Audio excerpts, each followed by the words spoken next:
হাদিসের কিতাবগুলোর মধ্যে সবচেয়ে বেশি হাদিস বর্ণনা করেছেন হযরত আবু হুরায়রা রাদিয়াল্লাহু তাআলা। উনি দুনিয়াদারি চিন্তা চেতনা নাই, দুনিয়ার টেনশনের মধ্যে কখনো পড়ে নাই। সব সময় নিয়ত করেছেন কিভাবে নবীজির দরবারে থাকা যায়। উনি আখিরাত অর্জন করার চেষ্টা করেছেন। আল্লাহ পাক রব্বুল আলামিন বলেন, বান্দার ঈমান যত পরিপূর্ণ হয়, বান্দার আমল করার মজা তত বাইরে যায়। আমরা তো মুসল্লি তিন ধরনের, তিন প্রকারের মুসল্লি হয়ে গেছে।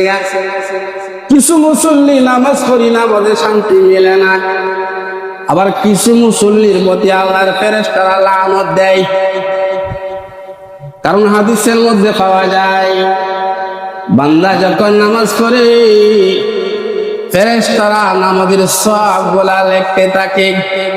কারো নামাজের সওয়াব 2 আনা, কারো নামাজের সওয়াব দেয় 4 আনা, কারো নামাজের সওয়াব দেয় 6 আনা, কারো নামাজের সওয়াব দেয় 8 আনা, কারো 10 আনা, কারো 12 আনা, কারো 16 আনা।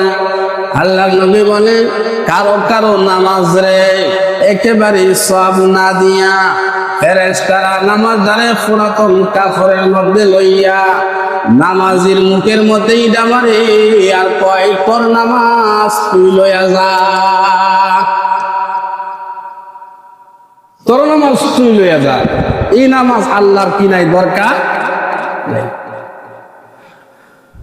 আল্লাহ নবী বিশ্বনবী মুহাম্মদুর রাসূলুল্লাহ সাল্লাল্লাহু আলাইহি ওয়াসাল্লাম বলেন, বান্দার ঈমান যত মজবুত হয় তার কাছে